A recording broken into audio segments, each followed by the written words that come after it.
One of the things that I admired about Barack Obama was that throughout all of that, he tried to make sure that he was home for dinner. Yep, there is no playbook out there that teaches you or that tells you how to parent a child. I don't care if you gay, straight. Doesn't matter. It doesn't even matter. Doesn't matter. It That's don't across the matter. board. If you feel like that's where your heart is leading you to, then I say lean into it. Hey, kings and queens, and everything in between. Welcome to this episode of a Sip with Samad podcast, and I'm your host, Samad. Let's jump in. Hey everyone, welcome back to another episode of A Sip with Samad. This is a very special episode. I have my dear friend Ken joining me. And so, one of the biggest things that I've had a chance to experience over the last 12 months or more than that, actually, now at this point, is the journey of being a parent, the journey of fatherhood. And you all have had the opportunity to check in, to see my stories. My whole timeline has changed on IG. It's like a mixture of me and Avery. It's such a beautiful collage. But within that, I've had the opportunity to build community with some phenomenal gentlemen. We don't have a name, but we're just like a little dad's group. That's what we call it right now. And Ken is a part of that group. And so I asked Ken, would he join us on the show to talk about everything being a dad? I have so many layers, Ken has so many layers, and I'm interested to learn more about them. And so I'm going to ask Ken to tell the people who you are. Well, first of all, thank you so much, Samad, for inviting me on your platform. I feel very honored and privileged to be on here with you. Privilege is a stretch, okay, but I accept. Thank you, sir. Just take the compliments. Can you just take it? Yes, all right. Okay, thank you. So it is an honor and privilege to be a part of this podcast that I am super excited to be on today. But my name is Ken Kemp. I am a husband. I'm a father. I'm a son. I'm a brother. I'm a great friend. I'm a professor. I'm also a mental health specialist. So a lot of things about me is what makes me me. Like, I enjoy every aspect of who I am. But more importantly, I think that my number one title right now is dad. I love that title right now in my life right now. Just you sharing your excitement. I'm a Cancer, so y'all know I just start getting emotional when people start talking. I can feel the excitement, right, that you get from being a dad. And so as you're talking about it, I'm like, oh, I feel this too. I know what you're talking about. And that's why that's one of the reasons why I feel like even when I first met you, and I don't know, I don't even know if Avery came yet. Nope. But I was like, oh, I love the way he's very like, he's my type of guy. He's my type of guy. So when we became friends, I was like, I knew it was gonna happen, but I wasn't as aggressive as I am some of my other friends. Because there's some people who I was like, my spirit tells me we're Oh Lord, friends. shut up. So I did not do that to Ken. So, but no, I want to talk about being a dad. So I will say, you kind of alluded to it, just saying that that's one of you have many titles, but that's the title that you get the most joy from. And so what gives you the most joy about fatherhood? Yeah, so I would say when I was in high school, my dad and bonus mom decided to have another kid, right? And I was like, okay, great, like another sibling, and that one turned into two. So they came about of it. And in high school, like, I just had so much love for like caring for them and wanted to be around them and like seeing them grow in their stages and them sort of cling to me. It really just like turned on something automatically. It made me want to like be a father, right? And so going throughout high school, while some of my friends, they had kids in high school. Oh yes, we know those folks. Yeah. I felt like I was a dad because, Wait, you were taking care of people's kids in high school? no, our twin brother and sister. Okay. I thought you were about to say your friends. No, Okay. no, All no. right. To the point where, they were crying at night and I would get up and try to take care of them. And my dad was like, no, like, that's our job. You go and you get some rest. But I just felt this need to like father them or like have this like paternal kind of instinct of, oh, I need to make sure they're okay, right? And I just really enjoyed it. I really loved it. And I just knew then like, okay, I like need to be a title of a dad. My purpose in life is to be a great dad. And so, growing up, my parents, they did divorce when I was in 6th grade. Okay. and that caused some issues with me a little bit. But my dad was always present in my life. Took me to every basketball game, was at every basketball game, financially did everything for me, never had to ask him for anything, was always present. And then my stepdad, my mom, when they remarried, he just showed me the softer side of being a man, Okay. the more nurturing side that I have never seen before from a man. So, around my middle grade age, I started to see different aspects of what a father is. And I was like, man, like if I can take this from my dad and this from my bonus dad, like I will be just an amazing dad. And so like that's what I really took from it. And that's what led me to believe that, okay, I want to be a dad to give what, again, I think I had a great childhood, but I do think like my biological dad did not give me the emotional support that I would have wanted or needed, but my bonus dad did. And I feel like, that is what I want to give to my future children. So growing up, like I knew I wanted to be a dad. It's interesting. It's so much of what you just shared that I was like, there's so much overlap. So I'm the oldest child. So my mother had 3 boys, and I'm the oldest of the 3 boys. Mhm. But then I'm the oldest grandchild. And so I always said that my job was to take care of other people's kids. Like I've been nurturing before I knew what What it that was. was, Yep. right? And while I think I don't know, I just got a flashback to me doing my cousin's dolls. Like that was the joy of being the oldest cousin, is that when the girl, and I was a boy, so when the girls came, it was like, yes, Yep. finally some dolls in the house. I can play with, Right. right? I've been trying to do hair. Um, but but I was nurtured even at church. I can remember, because I was one of the older cousins at the time. I had cousins older than me, but there were a bunch of younger kids around me. And at church, it was like, all right, Samad had all the kids while the young adults were in the choir, because the young adults had kids. And Yep. now I'm the in between the young adult and their kids. So but yeah, I love that part. I love the nurturing aspect of like Mhm. I get what you're saying. I always felt like I wanted to be a dad, even when it felt like it was not possible. Mhm. I did feel like I wanted to be a dad. Did you, growing up, were you getting that nurturing side from a male figure, or you like growing up, did you realize you was missing that piece, or did you receive that piece? Or how was it activated in you to want to give that? I think it was just the feeling I had from it wasn't from the men Yeah. around me. It Mhm. was from the women around me. It was just I can't tell you where I got it from. I'm sure the men around me weren't that hard, right? But they weren't nurturing. Like it wasn't coming for a hug. Yeah. Like Mhm. even now, I still force my godfather to Rodney to give me a hug, right? Mhm. And it's all love and jokes, but it's like that wasn't just what you grew up with, and I don't know if that's what he may have grown up with either. And so I don't know. I can't tell you where I got it from, because I don't remember many nurturing males Mhm. around me. So it hit me in middle school. I think it was like a 2 for 1. My parents were getting a divorce, right? Hmm. And I had, with any divorce, impacts every child differently. And for me, I was going the wrong road. Like I was being disrespectful. My grades, I wasn't doing well in school. I was just acting out. But my football coach, who was a white man, he used to tell all of us, I love you guys. Like when we was in the huddle, he used to say, I love you. And I was like, what is this man like? I'm like creepy, Yeah, like, I mean, but sir. he was just like, I can just distinctly remember him being the first man to consistently tell me that, hey, I love you guys. Hey, I love you. And it was a football coach, remind you, like the toughest sport where you're supposed to be super masculine, X, Y, and Z.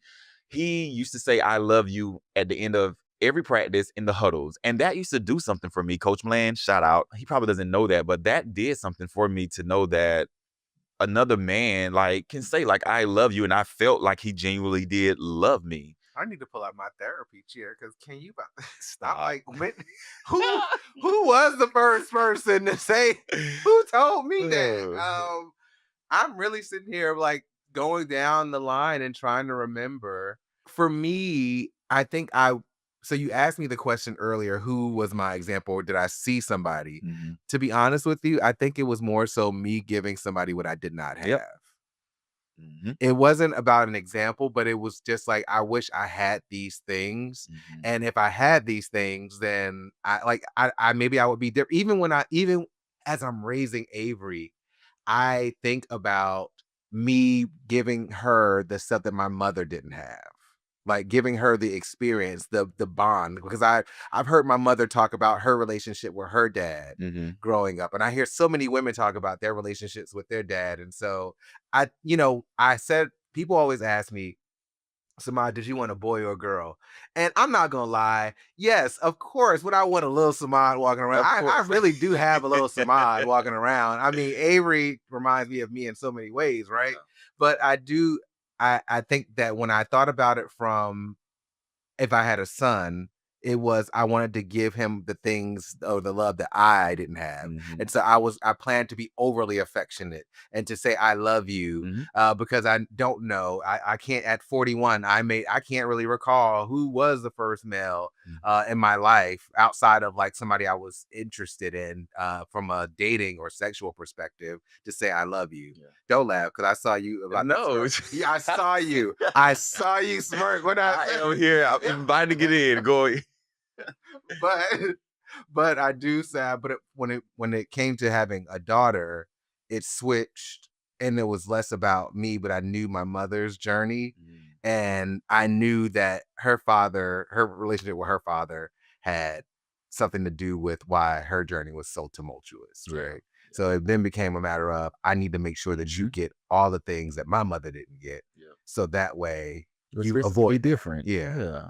So No, I definitely get it. Like I said, I just distinctly remember Coach Bland being the first male to consistently not say it. Now, I'm pretty sure my dad told me he loved me, right? I just really don't remember much about him saying that. I just distinctly remember Coach Bland after every huddle saying, I love you. And then the way he looked after us while we were in school. Like if we got in trouble, we'll go see him. And it was just gentle. He was just a gentle, very masculine, had his own family, was straight still to this day, but just gentle. And that was new. straight to this. I mean, he is. So we're like, oh, well, Still to maybe, this day. well, people like, maybe he's gay, you Still know? straight, y'all. Because, people out there, they may do some research like, oh, well, probably because he was gay. He's like, no, it just showed me that. And at this point, I know anything about gay or straight, right? I just knew that, okay, this male figure in my life is gentle and says the words that my mom says that I didn't think men did. And that made me like open my eyes. So in middle school, that occurred. And so in my 9th grade year, when the twins were born, I was able to say, these are the tools that I've learned from. Like, now let me try this on my younger brother and sister with them growing up, kissing them, telling them I love them every single day. It's funny you say that because as I've mentioned, I'm the oldest cousin, and so I love my role as being the oldest. Yeah. But that me and my cousins grew up like brother and sister, right? So my cousin Raven, who is like 10 years younger than me, I'm for all intents and purposes like her older brother. Okay. Her mom, shout out Aunt Robin, would pretty much say she would walk around like she was a teen mother with me on her hip through the streets. And then 10 years went by, then Raven came, and then her sister came, and so I became the oldest child. I forgot where I was going with that. I totally forgot. But I don't know. You said something. Oh, you said something about the twins coming, but I struggled with having that sort of, I don't know.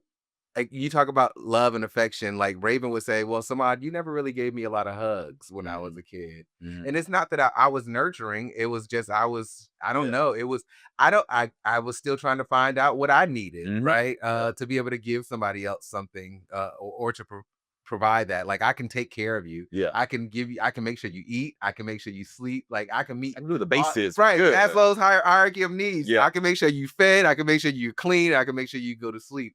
But the emotional aspect of it was something that I think definitely had to grow on me. And so even now being a girl dad, I've tapped into like another emotional level that I didn't even know I had. I have so much love to give these days. Like I tell people all the time at work, y'all not gonna mess up my spirit. You're not gonna mess up my spirit. You're not, because it's just so much love in there. And I say you're not gonna mess up my spirit because I gotta protect it because I gotta be ready to engage with this child, right? And I don't want that spilling off on her. Talk to me about what do you want Brooklyn to remember most about you? I just really want Brooklyn to know that her dad loves her unconditionally. No matter what she goes through, what she does, I'm going to always love her with, no strings attached. Mhm. And I'm going to be there to support her in her moments. I'm allow her to fall and bruise her knees and do whatever, but I need for her to know that she can always come back and sit on my lap and let's talk. And I'm going to try to give her the best advice that I can possibly give her. How did you and your husband come up with y'all names? Because you skipped over it. You were like, she can come sit up. Oh no, I was trying to because so she calls me Dada and she Okay. calls Rashawn Poppy. So the way we came up with the names, Rashawn is a fourth or maybe a half Hispanic, right? Not a fourth. It's one of them. I can't remember. A quarter. He got a or little something. He got a 50%. little something in there, right? And so he just recently found out about his Hispanic heritage, Okay, and so he's really leaning into it. And so Poppy was like a no brainer for him to take for her to call him. So for me, I'm a traditional Southern kind of guy. So of course I want just a regular daddy or whatever. So it was like really easy. It was no who pick a straw, who's gonna be who or anything. It was really easy for us to really choose. I felt like people were giving much more to it than I really cared to give to it. For sure. It was just like, oh, so what they call you? What she gonna call you? Yeah. And I'm like, I mean, Yeah. I was very much this. I think I probably even told you that I'm more about letting her choose. She has choice. She has choice. And so I want her to choose. And so it's like, oh, okay. And so one day I was like, you have to pick something. And so what do you want her to call you? Because folks were like, she's going to call you babe. Because that's what me and Alan call Yep. each other. Babe. And Mhm. so I was just like, fine, she call me daddy. Yeah.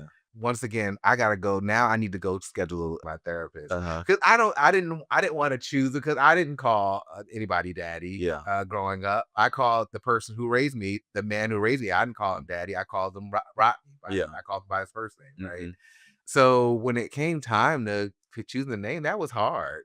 Yeah. And I wish I could have been like, because even Poppy, I'm like, no, I don't want to be Poppy. I was Yeah. like, no, No, it was really easy for us. I mean, it was just a regular conversation. And I literally just like, just call me daddy. yeah. I Yeah. don't. I'm not gonna.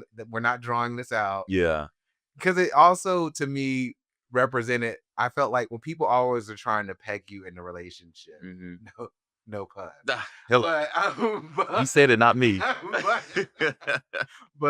but people, I think people are always trying to figure out who you are in a relationship. For sure. And so, especially when it's two dudes, right? Mhm. And it's just like, so who take out the trash? Yeah. And who cook? And I'm like, I take out the trash, but I like cooking too Mhm. because I like to cook certain meals and I know I make them better, right? Mhm. Okay. Well, who cleaned the bathroom? Well, I mean, he got his side, I got my side, and he cleaned his side, Yep. and I keep my side clean. It's like, why are you trying to? So that's why I felt also that it was that. So it was probably daddy issues and also societal issues, Mhm. or not even societal issues, gay societal issues, Yeah. right? Because it was just like, oh well, who the top, who the bottom, Got him. Yeah. right? Yeah. And I wasn't really trying to go there. Yeah. It was just more so, I don't really care. Yeah. She can call me Papa. I told them that's what I wanted her to call me, but I realized it would take some time to get there. I wanted her to call me Papa. You should have stuck with that. I am so mad she would have caught on to that. I promise you. Kids are so smart. And the more you say it, I promise you, that would have been so cute. That would have been so unique. But now Alan's Papa. Okay. So Yeah. I may make her call him Papa. Papa. No, I love it. But yes, Come on, a little accent on it. Yeah, Papa. Can I Be have like, some where are more? y'all from? Can I have some more, please? Papa. Yeah. So you talked about having Brooklyn remember you as like that you loved her unconditionally. Mm-hmm. And when I think about what I want Avery to remember about me, I guess it's kind of in the same vein, but you can Mm-hmm. you always got me, Yep. right? I don't care if you wrong, girl, call me. I don't care if I will always be here no matter what. Now, and as you mentioned, I'm going to guide you. I'm going to give you direction and you're gonna mess up, but I'll still be here, and I want you to explore, and I'll be with you as you explore, Mhm. right? I have to remind myself of that too, right? Like Yeah. I'm here, but I want you to explore, Mhm. and to explore beyond what even I feel comfortable with, For sure. because what I feel comfortable with is dated. Mhm. So It is. And by the time you get older, listen. it's gonna be more. It's gonna be more dated, right? Yeah. And so I'm with you on this ride. Like Mhm. this is us together, all of us together. And so I do, but I want her to remember I was funny. Yeah. I want her to remember that I had fun. I want her to remember my personality, Yeah. because those are things. My mom's been gone for what, 2 years, and those are the things that you can't, like, you forget, or you lose that feeling of how she may have walked into the room and lit it up, Mhm. right? Mhm. And even when I hear like Alan talk about his relationship with his mother, that's one of the things that he remembers. He's like, yeah, she walked in the room and everybody, like everybody loved her. Yeah. That's something I want to remember. Yeah. I want Avery to remember about me as well. She will. I think I ain't going nowhere no time soon. So I it's a hope lot. not. I hope not as well, but I do want her to remember that. She gonna click on YouTube, even if YouTube is her thing by the time our girls get of age, and she will see all the person that should anything happen.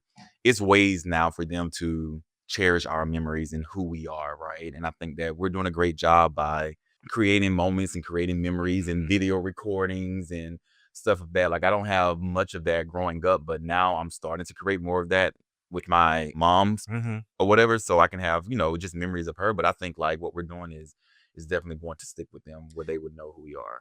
It's so crazy that, Grandma, I'm about to talk about you. My grandmother has so much to share. And it's interesting because she's in her 80s now. Mhm. And it's like, oh, I'm not trying to go back that far now. Yeah. Get me, like, I can probably get you to 40 years ago, but Yeah. nobody's trying to go back Back. down that far. But we talk often. We share many stories, and I love the relationship I have with my grandmother. We talk about her childhood all the Mhm. way up. And sometimes I'm like, damn, I wish I would have Cool. recorded that. Listen. Like, and I say I'm going to go up one day and Mm. just take my camera and be like, I'm going to answer some questions. And one day I bought this book. It's like, Grandma, Things I Want to Know About You. Oh. And so she said, I know you're not talking about that book. They tried to get me to fill that book out.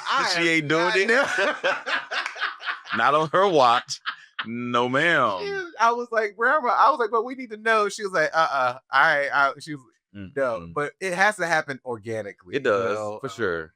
So I do hope that I have those same moments where I can, well, I do hope Avery listens, because the problem is folks would be saying stuff, but we weren't listening as a kid. Oh, it didn't interest us. It Like, didn't interest, right? So I hope that she takes interest, but I also hope we do a good job at documenting Yeah. enough that it'll be easy for them to find this shit. and that's important because the Kardashians, when I used to watch them years ago, right? They did that with their grandmother. And it was an episode where they really like all of them sat down and interviewed her and they recorded it. And I like love that idea. Like all of my grandparents are deceased right now, right? But like during that time, I was like, man, like if they were here, I would love to just all the grands, we just sit together and we just ask questions and let the conversation flow. But to see that space documented with the grands and the grandparents, like that's so powerful that you continue to pass down for generations. And that's how stories are told and kept in families. And that's how legacies are continued, right? And I think that like now, even talking about it, it's something that I'm really going to talk to my siblings about. Like, we need to really sit down with our parents. Even during holidays, right? And just have a 10-minute conversation and document that on what that is. It doesn't have to be this elaborate, like, oh my gosh, we gotta go to this space. Like it could be something simple. So my grandmother was ahead of her time. She was like one of the pioneers back in Patterson. She had the VHS recorder, Oh boy. the shoulder, the heavy One day. one. Yes. Like we were producers, we were producing. Ooh, y'all was rich, child. No, no, no, no. If you had one of those in the back of the day. Well, I said my grandmother had. I was still poor because that wasn't my money. She used to record a lot, and we have a bunch of VHS tapes at the house, and I need to digitize them. Yeah, for sure. Because it's so much, and they still watch them. Like they pull out the table. It's like the VHS TV that you can get.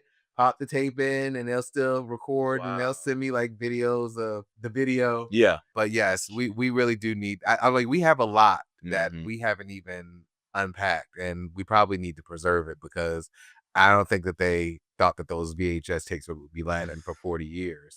I'm And pretty that's and I'm saying this out loud to my family because I keep telling y'all we need to digitize this stuff, and y'all just be looking at me like, "Oh, okay." Like, hey, when. because I don't think that that little ribbon is gonna last for And about it's another not. 20 more. It can't. It can't. I It just don't can't. I don't see that it. happening. And if it does, that's a problem. Like, Yeah. why? But no. Oh. So Ken, what has surprised you most about fatherhood? I think like the love I have for Brooklyn, right? Don't get me wrong, like I love my mom to death and I love my husband, I love my siblings, right? But like the love I have for Brooklyn, I just didn't know I could love another human being that much. And for it to be reciprocated, for her to like feel it without words, right? I think like that's very important is that, you know, I love the moments when they're babies and they cling to you. It's that like thought of you recognize this face and you recognize what comes along with this face. This face is a representation of love, of protection. This is your safe space. So if you're around like and you feeling unsafe, you only want that person. And to know that you can't even communicate verbally with your child and say, I'm your daddy and this is what a daddy is supposed to be. It's something, an innate ability that they already have in their minds that you are my person. And just to have that kind of communication, that nonverbal communication with Brooklyn, it just like melts my heart that she understood before words that I was her person, that her safe space. So yeah, I'm just in love with that. Oh, look at you getting all teary. Just a little bit. Just a little bit. You ain't supposed to call it out. I Yeah. was like, oh, look at him. I just loved it. That is dope. I mean, you just brought me back to like Avery. Like I have a picture I snuck in the NICU of her laying on my chest, and I was like, yes, this we are stuck. I was watching a speech. Somebody gave a speech one time, and it was something I don't even remember who speaks. But I remember stuff that you say that makes me feel some type of way. And I think it was the president, a former college president, who talked about unconditional love and saying that the love that you have for a spouse, the love that you have for a sister or brother is uncompared to the love that a child and a parent have for each other. Because that love is unconditional, right? That love is you could go burn down this world and I'm still gonna have your back, right? I'm gonna deny it too. It wasn't my baby. Hide the lighter. It wasn't my baby. Not her. Not this. We weren't even here. So I mean, it's like, but and it said that's a love that only a parent and child can experience with each other. You know, you get up every day and you choose to be with your spouse. This child, that's no choice. Right? This is yours and you are theirs. No return to sender. There's no return, right? And that spoke to me because that to me said that showed me the type of love that we're talking about when you talk about the love you have with your kid. Yeah. It is unbearable. Like it's unbreakable. It's like, I mean, once again, if a child can spit up on you, if a child, I mean, I just got threw up on just the other day. Like a couple times. A couple times. Like to the point where I just sat inside the bathtub and said, we just gonna sit here. And just let you get it out loud. Like because you're not gonna keep doing this to me.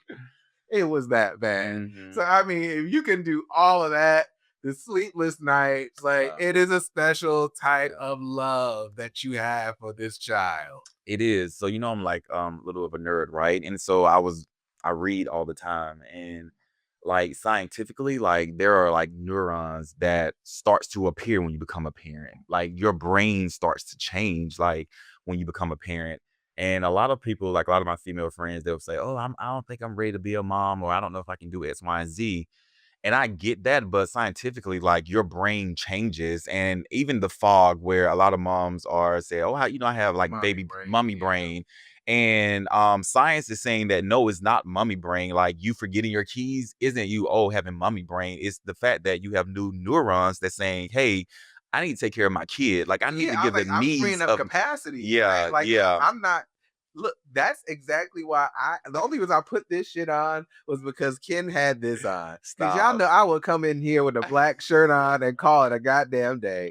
I was like, because I even that part, like Yeah. I actually told Alan, I was reading a leadership book, and they were saying a lot of people who are in leadership don't like they wear the same shit over and over again. Yeah. Mark Zuckerberg, I'm not even gonna talk about that one, but I'll Mhm. talk about somebody else. I'll give me somebody else who wears the same thing. Bill Gates, my boss, right? I think that they wear the same thing over and over again. They're not giving much thought to it because it Yeah. frees up capacity for them to do the other things they need to do throughout Yep. their day. And so as a parent, like now I understand why sometimes I'd be seeing people just throw on any damn thing. Yeah. That's why sweats have become one of my favorite.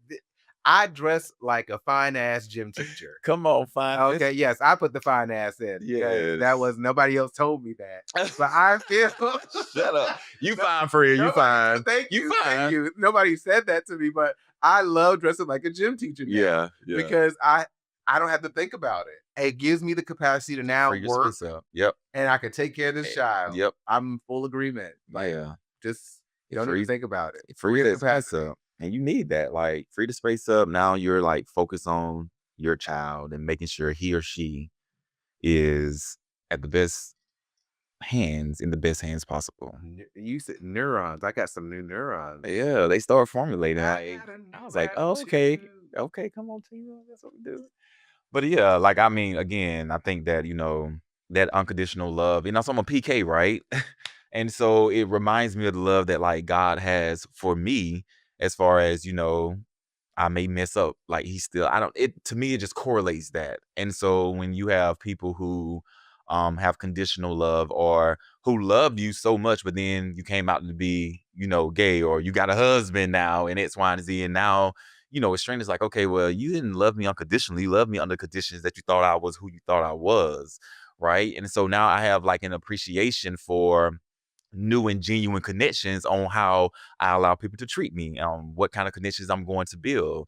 And so, I think it's very important to understand that unconditional love that we're getting from our daughters, that we should expect from friends too. Like there should be expectations of that as well. So I'm learning a lot about myself just through this conversation alone, All right? right. I'm thinking about my relationships with friends and and I'm like I that's something I'm steady growing and learning how to lean into Mm-hmm. because like I still have friends from my childhood that I still talk to and they just became like family and but I also, like friends have fallen in and out, go all over the place, like Yeah. people you're like, oh, you're so close to. So I'm always like, as a Cancer, I'm sensitive, and so I don't, cause I do horrible. Like I hate friend breakups. Mm-hmm. So when you talk about unconditional love, like friend breakups, they hurt me. Yeah, I don't like them. Yeah. So I just be like, like, are we, Are we doing are we this? gonna be friends? 'Cause are we gonna really be friends, or are we Yeah. gonna be friends and then I'm gonna be like, I ain't got no friend again. Yeah. And so but it's something I'm trying to lean into. And I feel like our dad group has helped me because I'm now like, okay, I got friends who are going through the same thing that I'm going through. Mm-hmm. Like I always felt like I made friends for the season Mm-hmm. that I was in. Okay. Like I had friends in college Mm-hmm. that I was friends with in college, and then we went our own ways and Mm-hmm. I don't really talk to them no Yeah. more, and they don't talk to me. I got friends when I crossed, like when I was very active in fraternity. Mm-hmm. We still check on each other every now and then, but Yeah. I got friends from high school, Mm-hmm. right? That it was like when we were in high school, thick as thieves. Yeah. I went about my way. I went to college, and they, went their direction. So I've always like I hate the cycle of friendship. Yeah. However, I was like, I'm grateful of the group that we're cultivating, Mm-hmm. right? Because I think that it does provide me with at least some friends for at least like I at least got like a 20-year window here in which I have friends now. So I'm really Shut happy I up. was saying. I'm really thank you. Yeah. Thank you for being a friend. Okay. Always golden girls. So Ken, Yes. you are a gay. Damn, I was how do I answer that? Oh boy. So no, I wanted to circle back to something you said earlier, which was about around this whole idea of unconditional love and but with stipulation, Mhm. right? And you mentioned particular like, oh well, the fact that you are married to a man or you're with men is has been a stipulation. So I would want to know a little bit of how has it been being like a black same gender loving dad? Like how has that sort of journey been? I'm gonna be honest, it's been amazingly well. It's been doing I mean, I have enjoyed this phase of my life, not seeing too many examples, Mhm. not having people we could look up to like, oh, well, they're doing it, and so we can do it, or we can call on X, Y, and Z, right? Like, I think that we're really having to like blaze our own trail in doing this. But as far as the reception of people, face value, it's been great. Mhm. Now, behind our backs, I don't know what's going on, and I can't really, I could care less. But face value has been amazing. People are very nourishing to Brooklyn. I don't know if it's because they think, oh, well, she got two dads and X, Y, and Z, right? They need, but no, we have a village behind I us. do feel like people be like they need support. Yeah, like, oh no. Trust me, we got more support than what you can offer us. Oh, I do feel Yeah. So I don't know what's genuine and what's not from outsiders, that. but our village is like so tight, and I'm very thankful for the village that we have. And that is the reason why I just think this has been an amazing journey, is because the village has been amazingly tight and supportive. And so the outsiders that do come along to try to offer the unsolicited advice or help really don't pay that much of mine at all. So did I tell you the story of the when I was traveling with Avery and I was in the Delta Sky Lounge and there was this older woman who looked like she could have been around like my grandmother's age, I would imagine. Hmm. She looked old enough that she could have been my grandmother. Like Okay. and I'm offering deference because you obviously you're an elder, Yeah. right? Yeah. And so she was staring at me and Avery, and I was trying to figure out like what the hell she was staring at. But I'm respectful. I'm in the South, Yeah. ma'am. How is everything okay? Uh-huh. How can I help you? And so she was like, "Oh, okay. You here with with the baby?" I was like, "Yeah." She was like, "Well, where's the mother?" I said, "She doesn't have a mother." And she They was like, probably fucked I mean, "Oh, messed her up. no, it did fuck with her head. Oh, okay. You can see it all in her face. It was like an equation." Yeah. She was like, "Well, how, How's this she here? baby here?" And Girl. so then she said, "Oh, okay." She said, "I get whatever I said." She just glanced over that because it didn't register, and then she just said, "Oh, so you waiting for her mother to get here? She's leaving." And I said, "No, man, she doesn't have a mother. She has two fathers." She's like, about being praying, And like, so and so I was like, and she's still like confused. And yeah. so she's like, "Well, how did that happen?" So I said, "Well, I said she was born via surrogacy. I said she has a surrogate and she has two fathers." Mhm. And she was like, when I tell you, confused as hell. And so then she said something along the lines like, "Oh, okay. Well, how's that working out?" Mm. And I was like, "Well, I mean, I think I'm doing a damn good job." I Yeah. said, "She seems to love me. She's trying to figure out why the hell you asked me all these damn That questions part. in the Sky Lounge." And so I felt the Mhm. stares, but I keep going, right? Yeah. Because I'm like, I want Avery to know we not living differently. We not gonna move different Yeah. because we doing something different. Yeah. Right. For sure. And so I can remember when we were in Toronto, I mean, people were breaking their necks trying to look inside to see. Like, I thought they must have thought we were pushing a chihuahua or something That is because it was like, I mean, people could not. random two guys. It was just two black dudes. Yeah. And I think that that's also the thing. It's like you're seeing black dudes in a whole different light. You're Mhm. seeing black dudes as nurturers. You're seeing black dudes as caregivers. Yep. You're like, I'm not out here like with my grills and my I don't even know what the young kids wear Yeah. nowadays because I'm Yeah. not because I dress like a gym teacher. Wait a minute, I might wear a grill every now and then. Nah. You got a grill? Yeah. I'm not Yeah. surprised. I feel so judged and attacked. Wait a minute, grills are not all Not bad. surprised. It's a look. So maybe we could get me a grill. We, I mean, I'll do we it. would do it. I'll do it. Let's do it. Yeah, I'll try it. Okay. I got you. We're gonna go to 5 points and go down and get us one. When I we need another wearing one. it though. When we would go out, we can go out. So we just put it in and just like. Yeah. And you just talk that bye. We'll talk offline. I'm gonna make that happen. We're gonna have grills. So wait, you just be like, you just go outside.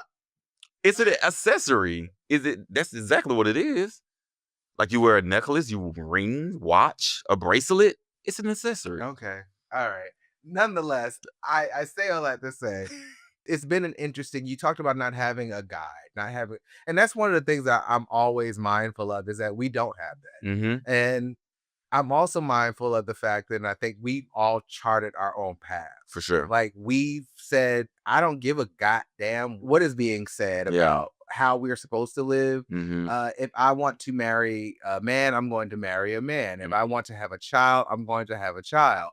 If I want to live this life that, what do you call it? The white picket fence, all that stuff. I'm going to live that life because that's the life that I chose to live. And so I do find it interesting that even while society was telling us one thing, right, we continue to push through and say, no, we're going to still live. Like I enjoy, like I always wanted a family. Yeah.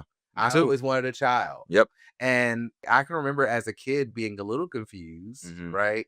About, well, how am I supposed to do this if I'm going to marry a dude. Okay. Like, so you knew early. I mean, I What's the hesitation? This is a safe space with your followers. Come on. They want to know. that I didn't know. I enjoyed playing both sides. Okay. And so as a result, at some point I had to choose. I felt like I had to choose because I felt like it was unfair. Right? Because unfair to whom? To everyone. It was unfair to everyone because, so here's my thinking. I grew up in a house full of women. Grandmothers, aunts, it was like I'm a mother. I just grew up around a lot of women. And I always said that I did not, given what I know Black women have to deal with on a day to day, I didn't need what I'm doing to be something that they needed to worry about. Okay. And so for that reason, I will opt out myself. Okay. So that way I don't have to add to to the external factors that impact your life, right? Like I don't want you to be worried about whether or not I'm out with the boys and whether or not the boys is something more than the boys, right? I don't want you to have to worry about that. And so for that reason, I will tap out. Yeah. And go over with the boys. So you cross that line and like, I'm gonna tap out and go over and hang out with the boys. Okay. And so I think I knew early, yes. Okay. I knew something was different early. Okay. I knew that I probably could not. Yes, I knew early. Okay. I'm thinking back. And I knew early. Okay. And everybody else probably knew early too. So that was the thing. Like it was they're just waiting on you to know. Everybody just was waiting for me to say something, and I was waiting for somebody to tell me it's okay. No, that's fair. That's fair. So you did not know early? No, I did not know early. Oh. And to be honest, towards my later 20s, that's when I started to be honest with females I was dating. Like, hey, like I've dated a guy before, right? Like I started to feel like there was a responsibility of me telling them, like, you make the choice that you want to make if you want to be with a guy that is bisexual or not. But I was very honest in saying that if I'm dating a woman, then I'm dating a woman, right? Or if I was dating a man, I was dating a man. And to be honest, I didn't tell my parents till I was 30 or my mom. And the only reason I did was that's when I met Rashawn and he hit me differently. Like, it was like, damn, this is my soul. Yeah, I gotta say something. Because in my mind, I'm like, why tell them when I don't know where the ball may drop? And honestly, at that time, I really didn't. Like, I promise you, I did not. But when I, met Rashawn, there was something different about him that made me feel like, okay, this is it. So I just need to be honest with my parents about Alan it. was the same way with me.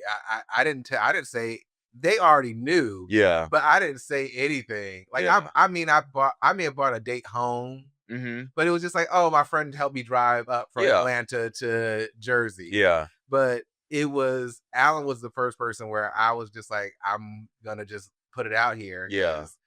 This is going to be serious. And But I played basketball, right? So I played sports. So like all of my homeboys used to come home with me, and because I live closest to the campus, Mm-hmm. so my mom them used to cook Sunday dinner, or we'll go like on a Wednesday night. Like so, me bringing guys home wasn't abnormal at all. And then when I graduated college, me hanging out or having a roommate that wasn't abnormal. It's like, okay, well, that's who Ken is. Like he bring guys home. It was nothing out there. But yeah, Rashawn.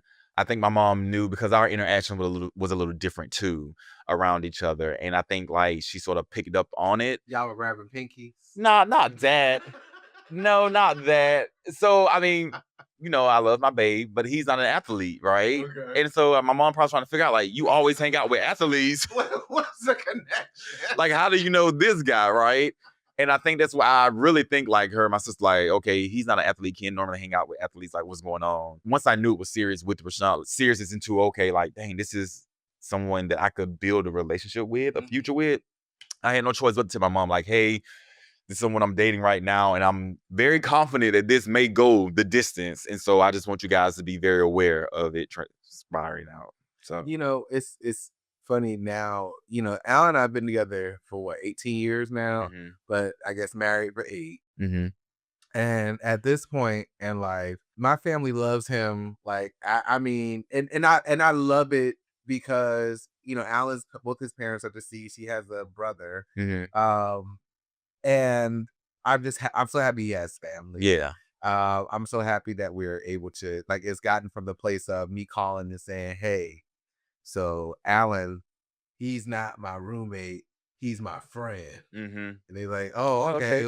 And I was like, I don't know what you mean. And I was like, I want you to know what I mean by friend. He's my friend. And they were like, oh, okay. All right. And so, just thinking back to that conversation back in 2008, and now. Yeah. Yeah. I mean, but for a whole year he was my roommate. Yeah. And I mean, my family knew he wasn't my roommate. Yeah. Or maybe they did. Yeah. Did y'all know? Put in the chat box what y'all Tell thought. me what you thought. Tell us what y'all I'm think. interested to know Yeah. what y'all thought. Yeah. Because all they do is I wasn't asking for, like, I never really asked for much. When I came down to Atlanta, For sure. I was I struggled, but I wasn't, asking. But then it was like a point where I was just like, I'm good. Thank you. No help needed. My rent's paid. Yep. By my roommate. Right. My man. My roommate. Who pay you? My roommate. Oh, okay. Did you say you didn't have a job? I did.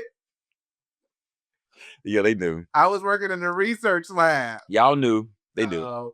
But no, so talk to me a bit about, you are in the public eye. You are married to and with a public official. What has that been like? Like, in terms of you being able to navigate, now that you're in the public eye, you have the overqualification of being in a legitimate qual community. Come on. Right? and you are a dad. It's so many different verticals that you're operating under. Like, what has that been like? So I think the muscle memory of me being a PK has kicked in, being the political eye, right? Like being a PK, you have to present a certain way. You have to walk into rooms a certain way. You can't do certain things in the public eye, right? This whole persona. So, and you do it, first of all, I just want to acknowledge, because they were telling my business on here now. I track Ken, and I love watching him. Y'all know I'm a social scientist, and so when I see him go into what's your alter ego? Because you go into, like, you snap in really fast, and I'd be like, damn, I ain't even get a chance to say bye. Sure. Because he done left the building. He's gone. He's gone. And I'm like, yes, like, you do it very well. And Thank you. I love watching you. And I'm like, look at him in his zone. So yes, I just want to acknowledge that. I'm not giving his secrets away. I'm just saying, just like everybody has their alter ego. Yeah. You have Sasha Fierce, Beyonce, Mm-hmm. got Ken and whatever he's not gonna tell us. Who that other person is. You just have I to was turn it waiting for him to around. tell us. Oh, no. I just go into my professional. I just go into Chris. Okay. I'm Christopher at that Okay, moment. I okay. turn into my first name, Christopher. Let's see, that's my first name. So yeah. See, I didn't even know that. Oh, well, now you do. Here it is, documented. Documented. Okay. So yeah, like, but I in just the muscle memory really brings me back to okay, being a PK, certain areas you have to show up in, have to present yourself well, have to shake hands, kiss babies, you have to be interested in conversations. And also my pharmaceutical sale history. Okay. That has been a blessing on top of it. Going into rooms where you know no one, but leave knowing everyone. Remembering who their daughter's name is. So when you leave, you can say, oh, Mace, I hope Avery's doing well or she's feeling better. Like being in pharmaceuticals really prepared me for this type of lifestyle of being interested enough to get the job done. Like in pharmaceuticals, I used to keep a black book where every office I went into, I would write down every person's name from the receptionist to the nurse to the doctor, write down their spouse's name, their kid's name. Once I get out, oh, so-and-so, their birthday is this. So when I go back in, hey, Avery's birthday is in, oh, well, it's coming up, isn't it? Like I would have conversations as though you thought that I was so invested in your life. And it's just in my black book because I've done the research and I've kept up with it. And now we got ChatGPT. And now we do. Because Now now we we put do. that shit in chat. We do. It's a blessing. But like just being in the political space in the public eye, it's been a good experience. I can't complain. With Rashawn being the first black gay man in the Senate, period. Like in the history of Georgia, I didn't know how it would be received as a it's family. received. It's received. And it is. And to be honest, to be around people who are voting against your rights, right? Like thought I would feel some type of way about senators and their spouses.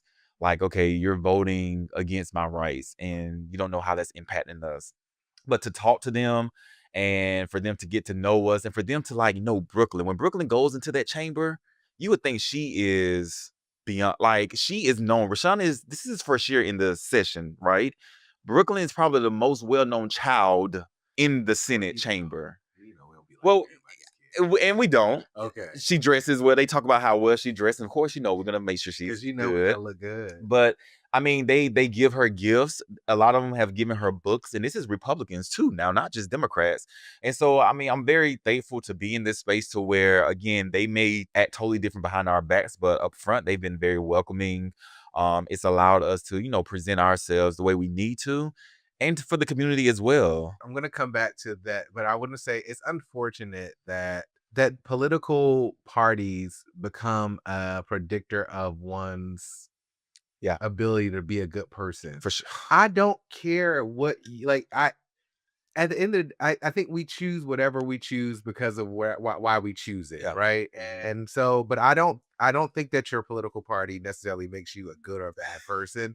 But I do feel strongly that we've gotten to this point where that is the case, and people don't even want to have conversations with someone because of the fact that they are on the other side of the aisle. When in fact, I want to understand why you actually decide to, be on that side, right? Because I want to share with you why I choose to be on this side. So it's just crazy to me. Like we live in this day and age where one's political affiliation, political orientation, because you can choose it. That part. It determines like how people see them, and it makes me cringe. Not just I've seen it so much where I'm like, you don't even want to talk to them. Like, oh, so you can't work for somebody just because they don't have the same. Yeah. And I've seen that in the workplace where I'm like, okay, like what does their political affiliation have anything to do with them being a good person or them being able to do their job? Like, yeah. So for me, and it's still a work in progress. It is challenging. It's challenging, right? For me to see someone to support people who can be very divisive against a community, whether it's LGBTQ or whether it's Hispanics or whatever, right?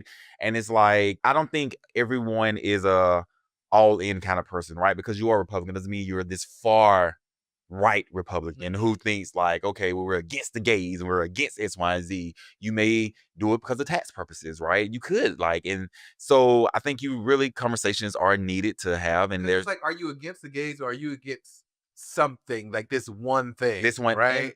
Like, true. Are you against gay people? Or are you against like men in heels? Right? Like anybody over 250 pounds shouldn't wear heels. Like, that's different, right? Yeah. That's like, Yeah. but because you probably like, I don't care otherwise. Yeah. Truth Yeah. be told, you might be wearing them too, right? So Come on. Come on. I'm just No. No, you're right. yeah, I just it's crazy. Like, so I'm happy to see that Brooklyn is getting love from both sides of the aisle. Wow. And this is also indicative of, I think, the future of how our kids will be shaping these spaces, right? Because I think that Brooklyn getting the love from both sides, Mhm. Brooklyn seeing people at least forwardly accepting, right? Her parents in these spaces is going to have her, she's going to have she's going to move differently, For sure. Yeah. right? And that's the goal, is for her to have these experiences, right? And to potentially move differently, and other kids too. And to be honest, we are the first time a lot of these people have seen gay men. Like, I think, and it's something I've always wanted to do. I've always wanted to be on like MTV Roles or something. Because I wanted a representation of a black man who wasn't super flamboyant, who liked sports, who liked to shoot guns, who liked to do, quote unquote. I would have been dancing in the theater. I would have also probably been trying to drop a single called Oh, Beyonce. yeah, I just feel like the representation of our community is not out there. I feel like they really zone in on on the spectrum, on certain aspects of the spectrum, and not the total spectrum, right? And I think like that's doing everyone a disservice, Mm-mm. because a lot of times, what we find out is these senators, when they first meet Rashawn, they're thinking, okay, like, oh, this is different. I'm expecting the guy to where I'm expecting what I've seen on TV, right? And then they're thinking, oh, well, surely his husband must be that guy. And when I come in, oh, I mess him up every time, because they thinking, wait a minute, Me too. Me too. what? Like, They don't know what the, first of all, they don't know what the hell, yeah, because all they hear is Samad. So they probably think I forget the new term. I'm not gonna get it right. Is it I don't want to say Middle Eastern, because that's not East Asian. East Asian. I think it's East. Okay, because of your name. Yes, because of my name. Yep. And so they automatically go there. And then so they're like, oh, he must be married to somebody of East Asian descent. So then it's like, oh, I come in and it's like, oh, and it's a man and he's black as hell. Okay, Yeah. this is different. Yeah. And then I come in like Jennifer, what do you call it? Jennifer Lewis. And I'm like, yeah, yeah. So Yeah, like I'm depending on how I feel. Yeah. Most of the time, Ken can tell you I'm pretty conservative. You are. You are. Most times. Most times. But I enjoy when you're not, though. That's when we have the most fun. Okay. I be trying. Sometimes I'm just tired. Rightfully so. I'm just tired. Rightfully so. Nonetheless, let me get back to my question. Okay. Mhm. Let me make sure. Can you supposed to be asking me questions? Oh, okay. What if I was asking you a question? Can I ask a question now? Oh, go ahead. You can always ask a question. Oh, yeah. So, I mean, how was it? How was it for you in this space being gay? Is the space different a year ago, right? Avery just turned 1 last month, no, 2 months ago, almost 2 months ago. Do you feel like there's a difference in how you move in from a year before Avery was born and now that she is born? Well, I'm more sensitive to the fact I know what it feels like to take care of a child. Mhm.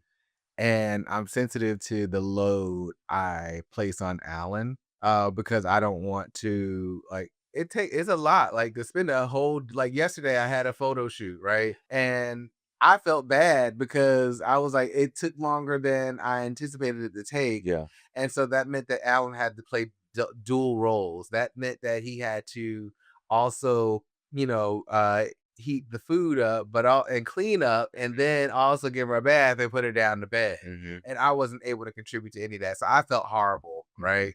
And so I do think that I'm more conscious of my time Mhm. and how I spend it to make sure that that time stays sacred. Even us getting together, I was like, "Hey, you come by, just know Avery go to bed at this time." Yeah. So I'm always mindful about just timing to make sure that I'm able to contribute.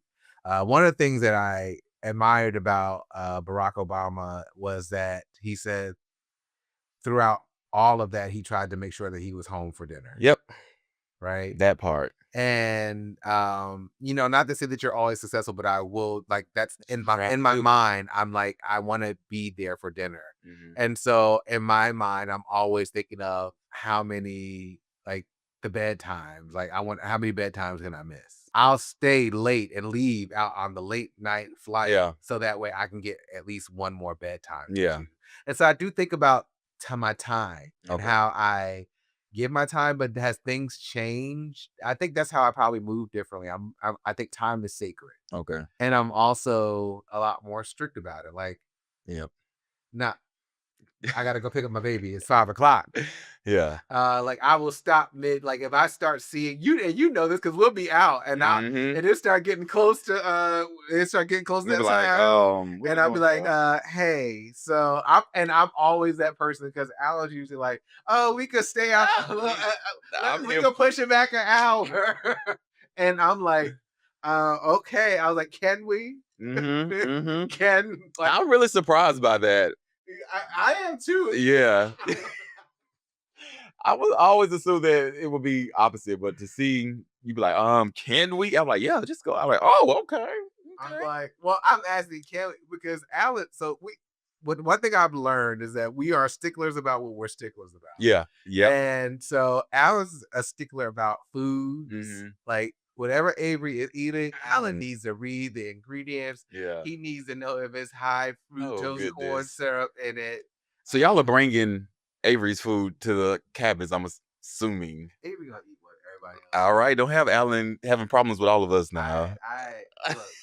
I'm just If that's what we've come to terms on is, if this is what you want, then that's what you're going to oh, win. for So sure. if you want to do that, because I'm not the calorie counter. Yeah.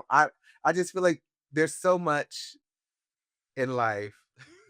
I don't want to start my baby out counting I know, I get it. calories at this age. I get Like, it. enjoy the food, enjoy the taste of food, Mhm. Mhm. explore, Mhm. because you're not on Jenny Craig.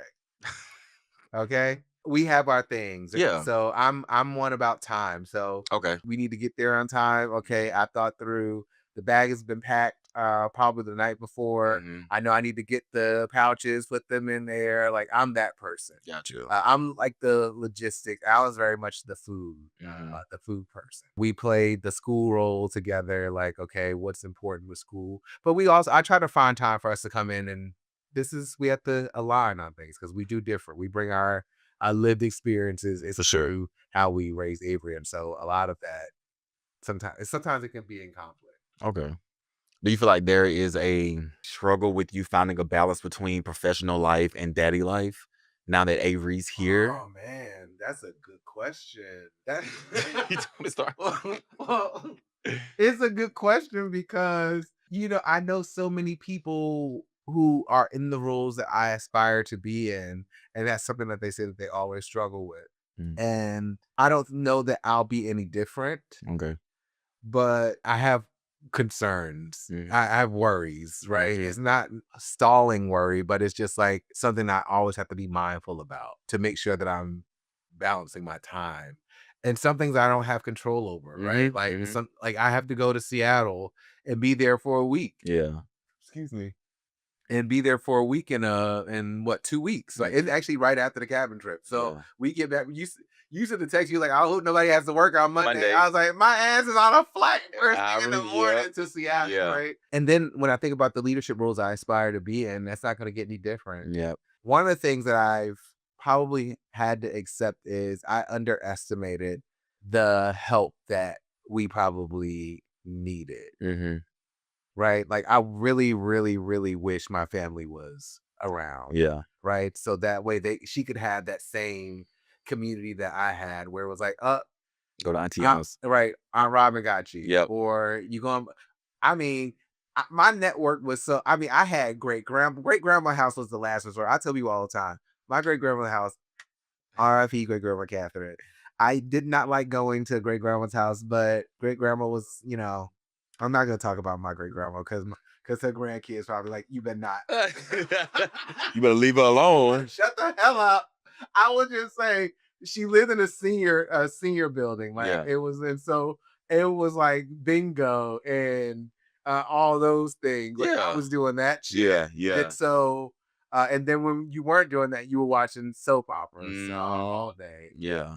And it wasn't like any other kids playing around. So it was like you just got to sit there and just shut the hell up until somebody came and picked you up. Yeah. Yeah. We don't have that. Mhm. We don't have, it's like, okay, like, what is it? I got invited to a birthday dinner Mhm. and Alan's going to be out of town. I was like, oh shit. All right, I got invited to a birthday dinner. I got to figure out what we're going to do about childcare. So Yeah. I call somebody. So everything is at a cost. Yeah. Oh, yeah, for sure. And that's the part where I was like, I wish we had family around because I would hope everything wouldn't be at a cost. Because that's the flex, right? No, I get it. Yeah, Yeah. that is like everything costs something. And it's like I just don't want to have to think. I just want somebody to take care of my baby because they love my baby. That's it. And be And that's the joy. yeah, That's the payment of it. yeah. No, I get it. I'm actually opposite.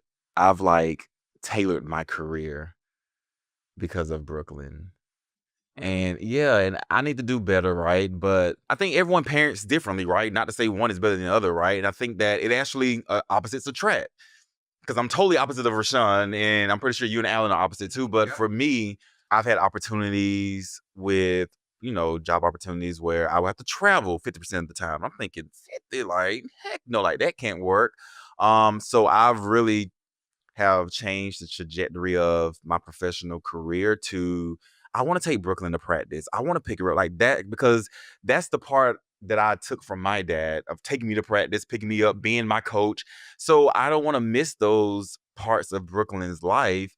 And, as we climb the ladder, a lot of these high level jobs do require a lot of travel.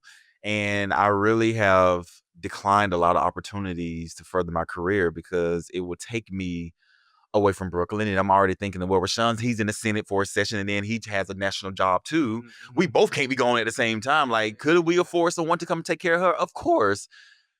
But I don't want that to be Brooklyn's life. And so I really have decided, with no help of Rashawn pushing me either way, really to like back off of my career a little bit and to focus on opportunities that will allow me to be more in-house. The reason why I think I'm like, you need to lean in now Mm-hmm. is because I want to get this shit out the way. So that way I could be riding down when I'm thinking when she becomes a teenager, probably when she don't want to talk to me, right? I'm around when you don't want to be around me. At that point when she ain't even gonna be dealing with me, Yeah. I'm like, I'm around now. Yeah. Yeah. Because and so I think about that too, Yeah. right? And so I always said that one of the joys of marrying somebody who was older than me is that, Alan's going up, and he could just be like, all right, I can sit for a second and autopilot. And meanwhile, I still have some energy where I'm like, I can go up, up, up, up, Yeah. up. And then at some point we're gonna cross over. Mm-hmm. And so Alan be like, all right, I'm ready to slow down. And I Mhm. can say, okay, I'm going. still ready to go, keep going up. Yeah. Mm. I think we are at a point where I'm like, I'm ready to keep going.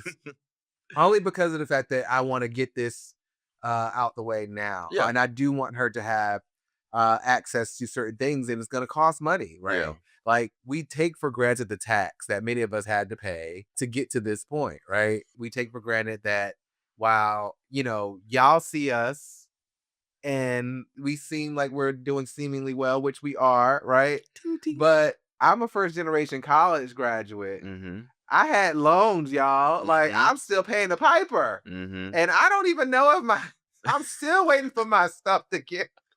I've been working in the nonprofit industry for years, Boy, get that thing delivered. but I've been trying. Yeah. But no, I say all that to say we take for granted, like we have to work a little harder. We do. And we have to go out hot for, I would say, higher paying and Mm-hmm. positions that give us access for the sake of being able to provide a Mhm. certain sort of like life. I just said I want Avery to have certain things that I knew I didn't have and my mother didn't have. Yeah. Right. Yeah. And so for that, it says to my, well, you need to work a little harder. Mm-hmm.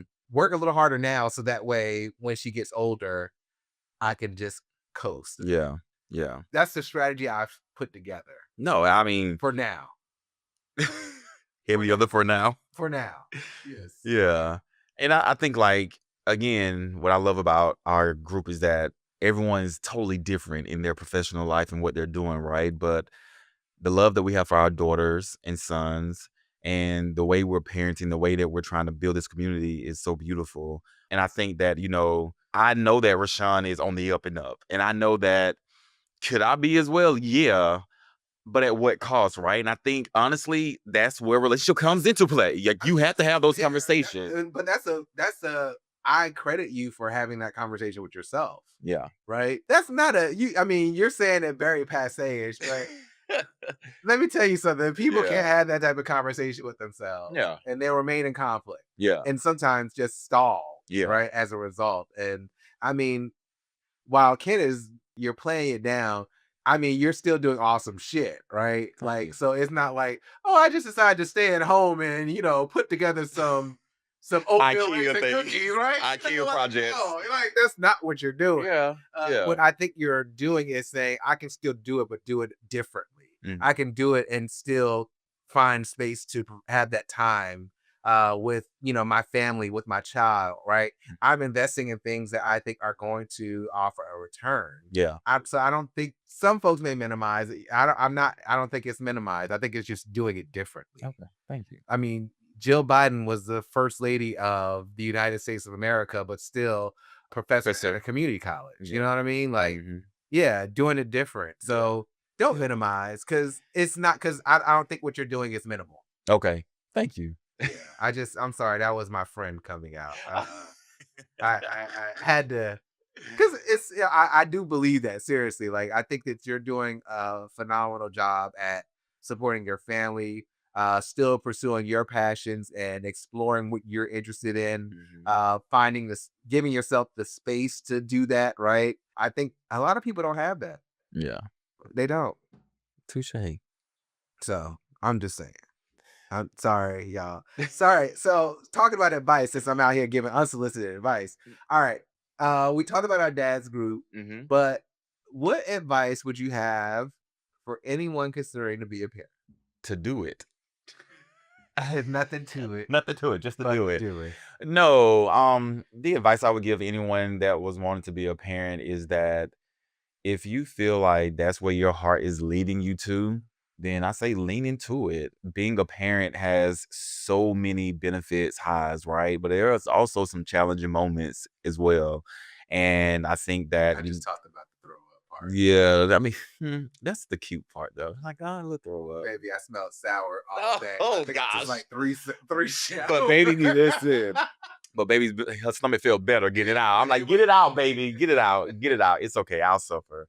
No, but I think being a parent has been again one of the my most favorite titles wearing in my life. And anyone who strives to be one, don't allow fear to stop you. And I think that is what prevents people from going forward. Is there's fear of, oh, what if I'm not good enough, or what if I don't know how to? You will find a way. Like, you didn't get here by accident, right? And like, I'm a PK to come out. God didn't bring you this far to leave you. So like, I was gonna mimic, but I decided not to because I didn't. Say what? Probably not in my best interest. Oh Lord. No, but yeah, I just think that, a lot of doubt and fear can prevent people from pursuing. And also, because you don't see it, doesn't mean that it can't be done. I was gonna say, so I will echo everything you said and say that I do think there's a different lens, right? Because you don't see it, right? And you're like, is it possible? And I hear so many people say, like, especially gay men who'll say to me, like, hey, I really would like to be a parent.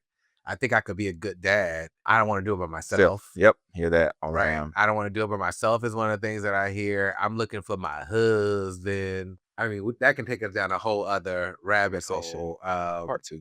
But I do hear that often, and I agree with you. Like, if you want to do it, you can do it. You have to think through it. It's not something that's easy. But I tell people, like, so many people apologize, like, oh, I'm sure it's difficult, and all. And being a dad has been one of the best things that I've ever experienced in my life. Like, I'm not saying it's easy by any stretch of the imagination. So rewarding. But I don't know. I need y'all to stop apologizing to me because I'm not feeling like I don't feel no ways tired. It's not a burden. It wasn't. I Not a didn't say. burden. I didn't say that. So Yeah. who told you that? Yeah. But I get that often where folks are just like, "Oh, I'm sure you're just so tired." Like, no, I actually just didn't want to come outside.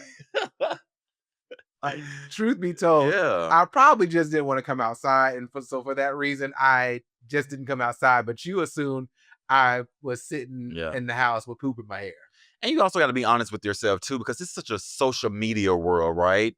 This is not a photo op. This is not a one time, okay, yeah, we're playing with the kid and we dressing him or her up and Instagram and likes. Like, no, this is a commitment. So you need to have an honest conversation with yourself and say, am I ready to alter my life? Because your life is not going to, your life would definitely be changed.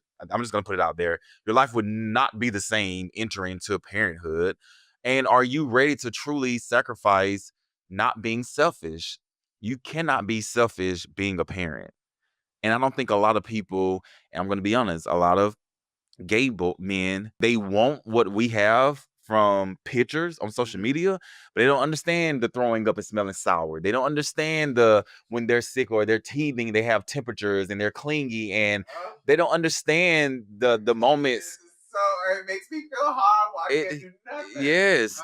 They don't understand it because we don't post all of those things, right? And so it's one of those things where you truly have to be honest and look at yourself in the mirror and be like, am I ready to be selfless in this next phase of life? Am I ready to say, you know what? I'm not going to go out on a Sunday fun day because I got a kid at home, or I'm not trying to have a babysitter to watch my kid all the time. Like, it's more than just taking pictures and trips and having these cute moments with them. I want to take the trips though too. I do miss that part. Yeah. Like, it's a way to do it though. And I think that you guys, all of us have figured out a way to do it. You can still take the trips. Now that we are living in a space to where we're making decent money. That's why, Auntie, you are always welcome on a trip. Bring them on. Give them a free trip. Look, Ken was advocating for you. Yeah. Bring Auntie on. Come on, Auntie. We'll pay you double. Watch Brooklyn Avery. We said we would cover your account. Oh, okay. Sorry. I told you. Okay. She right. Hold on. Don't pull that back. Pull that back. No, but I think those things are still possible, right? Even with me and Rashawn, like we do New Year's, and I've been wanting to bring in New Year's with my child every single year. But sometimes Brooklyn, my best times were with New Year's with my cousins, us staying up. She could care less about being around us at this age, so we sort of alternate New Year's every other New Year's. But I think the trips, it's possible. You just have to envision something totally different. Well, whenever we talk about a trip, the first question you ask is it kids? Are the kids coming? Are the kids coming? I need to know. I need to know like what my mind space is going to be, right? Because I'm like, I don't know. I didn't think that far through. That's the first question. I'm gonna always ask you that. I'm like, I don't know. I didn't think through that. Are they coming? You tell me. That's my first question. And y'all don't go. Well, is it kid friendly or the kids not? I mean, either way, I respect it, right? But it is a totally different plan of action when kids are invited versus saying, "Hey, let me get childcare. Go stay with your grandparents. Do we get a nanny to come in?" But if they go, then what does that look like? Clearly, if they go, our level of responsibility increases. Yeah, well, that means that we can't really get chocolate wasted because yeah, we still got to get up early. There's some limitations. Yeah. There are limitations. And that's when you see me out looking at, it's time to go.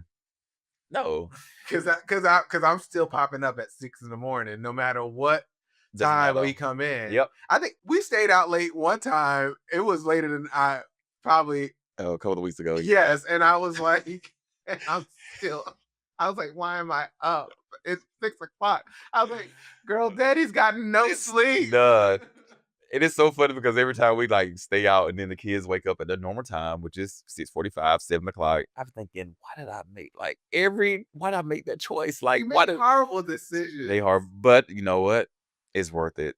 All right. So last question from me. Ken, you have the floor, of course. What advice would you give to somebody who is currently a parent and trying to find their rhythm?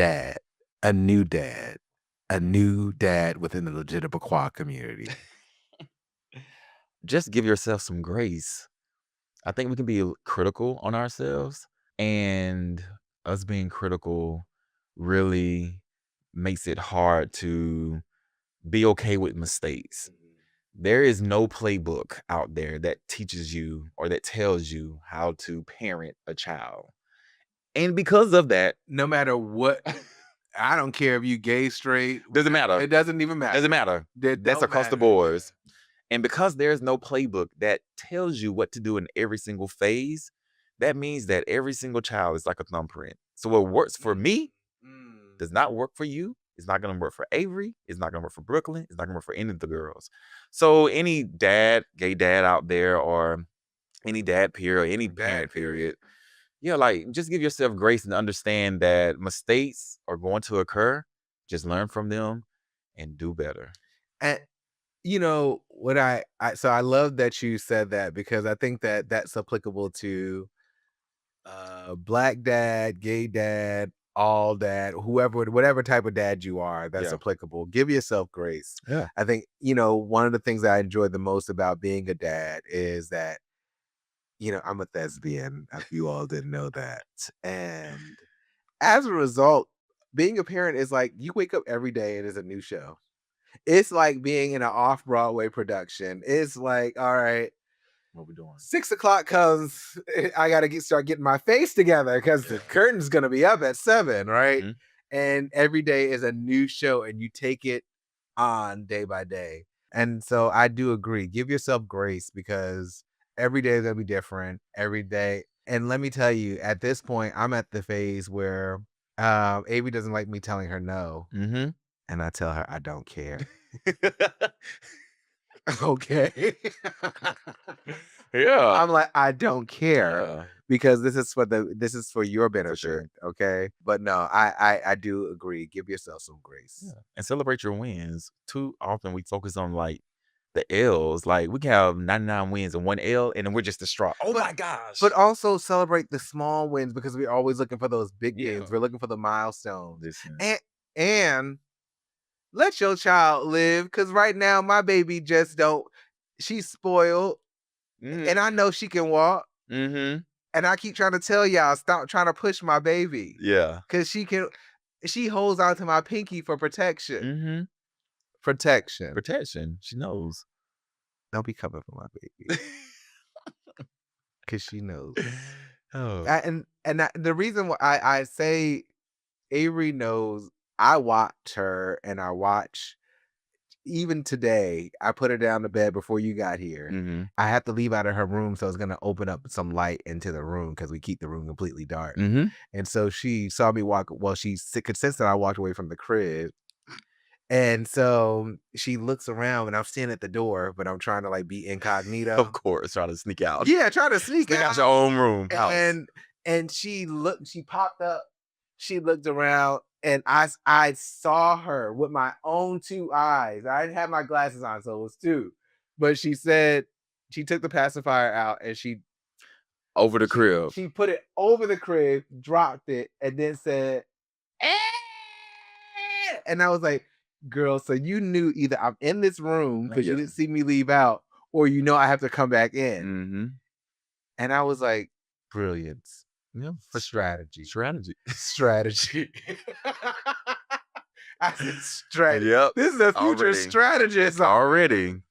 No, but yes, give yourself some grace. Definitely. I would agree. So Ken, any final words for the people? No final words. Just thank you for this opportunity. This has been very therapeutic in a sense. Thank you. And I've enjoyed our conversation. I've enjoyed it thoroughly as well. Probably too much. Y'all see me sitting in so many different positions in this chair. This is not the most comfortable chair, might I add. They're cute. Whoever is in charge of the set, me. You're speaking to yourself at this moment. Please find some more comfortable chair. Okay. No, but this has been a delightful conversation. I really appreciate you spending time to just talk about the different layers of being a dad for you, and being just who you are, like, and sharing. As you noted, you have a husband who is public facing, and so I love the fact that we were able to get a different glimpse of Kent. Thank you. So I'm appreciative of that. For those who are watching or listening, please continue to like, share, and subscribe. We can only get as big as you want us to be. And so for that reason, if you don't like, share, and subscribe, then we won't get Growth. there. Yeah, we won't grow. No, but I really appreciate you all. Please continue to write into the show. Let us know what you're thinking. Let us know what thoughts you have, and let us know how we can start to speak to some of the topics that you do have interest in as well. But it's always a pleasure. I love connecting with you all, and I'm so glad that we had a chance to connect with Ken as well. So until next time, you all, I'm out.